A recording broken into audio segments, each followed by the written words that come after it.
जो देश कभी दुनिया के नक्शे पर पूरे कश्मीर को अपने रंग में रंगने का ख्वाब देखता था, आज उसी के कब्जे वाले कश्मीर से उसके खिलाफ बगावत की आवाजें उठ रही हैं। पाकिस्तान अधिकृत कश्मीर यानी पीओके में शहबाज सरकार के खिलाफ लोगों का गुस्सा लगातार बढ़ता दिखाई दे रहा है। महंगाई, बेरोजगारी और बदहाल व्यवस्था से परेशान लोग सड़कों पर उतरकर विरोध प्रदर्शन कर रहे हैं। इस बीच कुछ प्रदर्शनों और सोशल मीडिया पर सामने आए दावों में भारत के साथ जुड़ने की मांग किए जाने की बातें भी सामने आई हैं। हालांकि इन सभी दावों की स्वतंत्र पुष्टि नहीं हुई है। जिस पाकिस्तान ने वर्षों तक पूरी दुनिया में कश्मीर का मुद्दा उठाकर भारत को घेरने की कोशिश की, आज वही अपने कब्जे वाले इलाके में बढ़ते असंतोष का सामना कर रहा है। जनता का गुस्सा अब खुलकर सड़कों पर दिखाई दे रहा है और सवाल उठ रहे हैं कि जब अपने ही लोगों को महंगाई, बेरोजगारी और बुनियादी सुविधाओं से राहत नहीं दे पा रहे, तो बड़े बड़े दावों का क्या मतलब है। अब सबसे बड़ा सवाल यही है कि क्या पीओके में उठ रही ये आवाजें आने वाले समय में पाकिस्तान के लिए सबसे बड़ी राजनीतिक चुनौती साबित होंगी। हमारा कश्मीर क्या संभालेंगे आप। पाकिस्तान जिसे बड़े छाव से आजाद कश्मीर कहता है, वहां के लोग अब सचमुच आजाद होना चाहते हैं, लेकिन पाकिस्तान के जुल्म और कंगाली से आजाद होना चाहते हैं। एक तरफ भारतीय कश्मीर में एम्स, आईआईटी और दुनिया के सबसे ऊंचे रेलवे ब्रिज बना रहे हैं, और दूसरी तरफ पीओके में लोग शहबाज शरीफ से एक बोरी आटे की भीख मांग रहे हैं। पाकिस्तान के कब्जे वाले कश्मीर के रावलकोट में प्रदर्शनकारी पीओके को पाकिस्तान का हिस्सा मानने से इनकार कर रहे हैं। कह रहे हैं कि हम तो हिस्सा ही नहीं है आपका, और कहां आना चाहते हैं। वह भारत के साथ जुड़ने की वार्निंग दे रहे हैं और भारत के साथ जुड़ने के लिए प्रदर्शन कर रहे हैं। शहबाज शरीफ और जनरल आसिम मुनीर को समझ नहीं आ रहा है कि वो देश का कर्ज चुकाएं या फिर पीओके के उन लोगों को रोके जो झंडा उठाकर भारत में शामिल होने की कसम खा चुके हैं। पीओके में शहबाज सरकार के पसीने छूटे हुए नजर आ रहे हैं। जब आजाद कश्मीर के लोगों ने कहा कि हमें इस नर्क से बचाओ, भारत में लेकर आओ। लीजिए साहब, पाकिस्तान जो पूरी दुनिया में कश्मीर हमारा है का फटा हुआ ढोल पीटते पीटते थक नहीं रहा था, उसके अपने ही घर यानी कि पाकिस्तान अधिकृत कश्मीर पीओके के लोगों ने शहबाज सरकार और जनरल आसिम मुनीर के कानों के नीचे ऐसा सच का हथौड़ा मारा है कि इस्लामाबाद में बैठे हुक्मरानों को दिन में तारे दिखाई देने लगे हैं। रावलकोट और मुजफ्फराबाद की सड़कों पर हजारों लोग छाती ठोककर चिल्ला रहे हैं, पीओके पाकिस्तान का हिस्सा नहीं। और तो और लोग अब खुलेआम कह रहे हैं कि ये कंगाली के नर्क में रहने से बेहतर है कि हम सम्मान के साथ भारत में शामिल हो जाएं, हमें भारत में शामिल कर लिया जाए। पाकिस्तान के कब्जे वाले कश्मीर के रावलकोट में हजारों लोग पाकिस्तानी सरकार के खिलाफ प्रदर्शन कर रहे हैं। इलाके में सरकार के कंट्रोल का विरोध कर रहे हैं। बीते 22 दिनों में रावलकोट में पाकिस्तानी प्रधानमंत्री शहबाज शरीफ की सरकार के खिलाफ प्रदर्शन लगातार जारी है।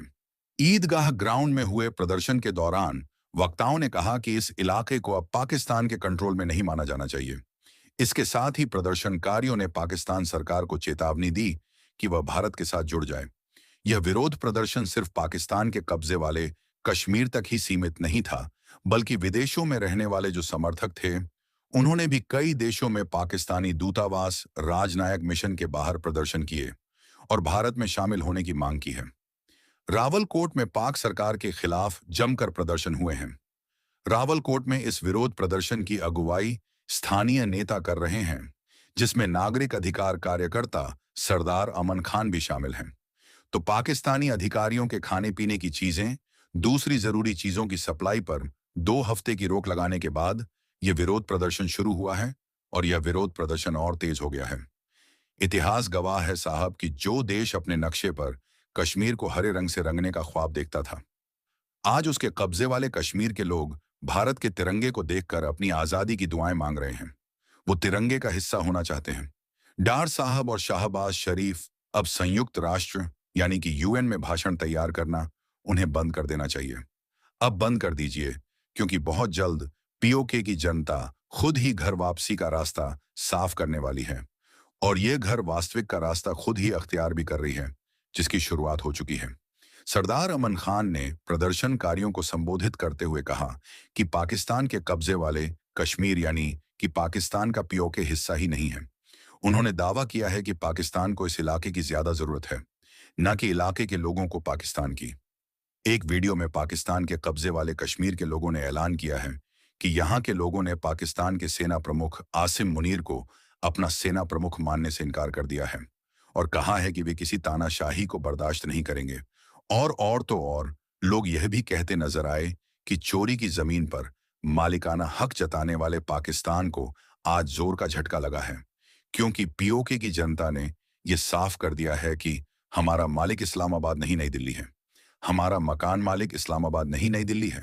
बहुत क्लियरली यह साफ तौर पर पीओके में उठ रहे आवाजों, हो रहे विरोध प्रदर्शनों में कहा गया है। भारत के साथ जुड़ने की मांग उठाई जा रही है।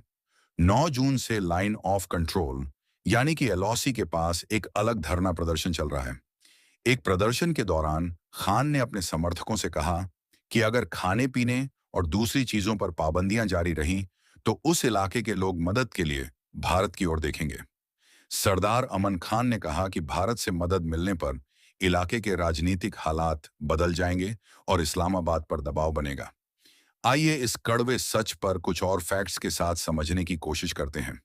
पाकिस्तान की आजाद कश्मीर वाली नौटंकी का थोड़ा पोस्टमार्टम कर लेते हैं। नंबर 1, आजाद कश्मीर नाम है, काम सिर्फ गुलामी और शोषण करने का है। पाकिस्तान बड़े छाव से इसे आजाद जम्मू और कश्मीर कहता है, लेकिन यहां के लोग आजाद सिर्फ 3 चीजों के लिए हैं।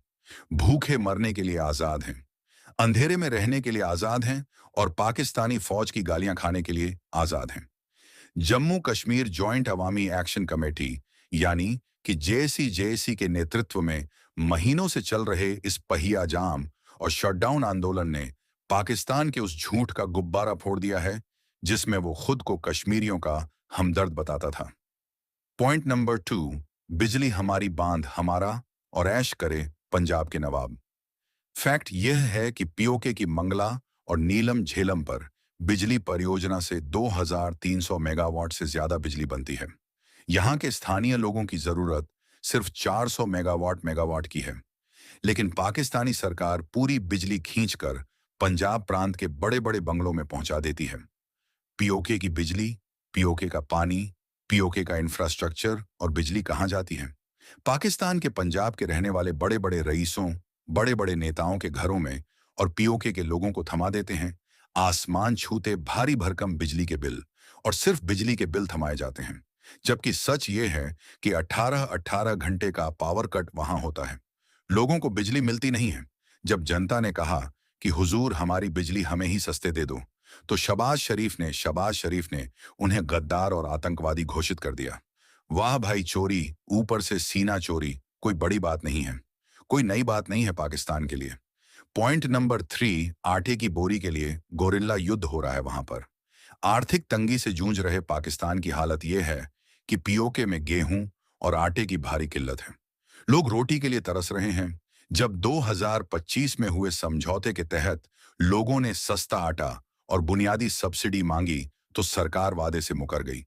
अब लोग सड़कों पर पाकिस्तानी सुरक्षा बलों को दौड़ा दौड़ा कर पीट रहे हैं। पाकिस्तानी सेना को दौड़ा दौड़ा कर मारा जा रहा है। पाकिस्तान दुनिया से कश्मीरियों के मानवाधिकार की भीख मांगता है और खुद की रेंजर पुलिस निहत्थे प्रदर्शनकारियों के सीने में सीधे गोलियां दाग रही हैं। 4.12 सीटों का फर्जी खेल और राजनीतिक डकैती एक बहुत बड़ी वजह है। पीओके विधानसभा चुनाव जो कि जुलाई 2026 में होने वाले हैं, इसमें कुल 45-53 सीटों में 12 सीटें उन शरणार्थियों के लिए आरक्षित हैं जो पाकिस्तान के अन्य शहरों जैसे कि लाहौर, कराची में रहते हैं। स्थानीय जनता जैसी चीख चीख कर कह रहा है कि इन 12 सीटों को खत्म करो, क्योंकि इस्लामाबाद में बैठी सरकार इन सीटों के दम पर पीओके में अपनी कठपुतली सरकार चलाती है और स्थानीय प्रतिनिधि का, स्थानीय रिप्रेजेंटेशन का गला घोंटती रहती है। लेकिन मुनीर शाहबाज की जोड़ी को जनता की आवाज से ज्यादा अपनी कुर्सी की चिंता है। पॉइंट नंबर 5, बॉर्डर पार की चमक बनाम पाकिस्तान का अंधेरा। पीओके की जनता अंधी नहीं है।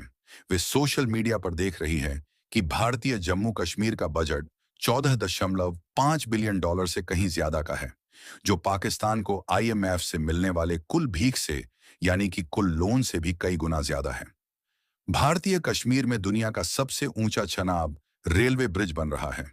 आईआईटी, आईएम, एम्स खुल रहे हैं और लाखों पर्यटक यहां आ रहे हैं, जबकि पीओके में रोजगार के नाम पर सिर्फ और सिर्फ बाबा जी का ठुल्लू है। जो बहुत बड़े संसाधन। अब सबसे बड़ा सवाल यही है कि क्या पीओके में उठ रही ये आवाजें पाकिस्तान की राजनीति को हिला देंगी या फिर इन्हें पहले की तरह दबाने की कोशिश की जाएगी। आपकी इस पूरे मामले पर क्या राय है, हमें कमेंट करके जरूर बताइए। ऐसी ही बड़ी और सटीक खबरों के लिए वीडियो को लाइक करें, चैनल को सब्सक्राइब करें और बेल आइकन जरूर दबाएं। मिलते हैं अगली बड़ी खबर के साथ।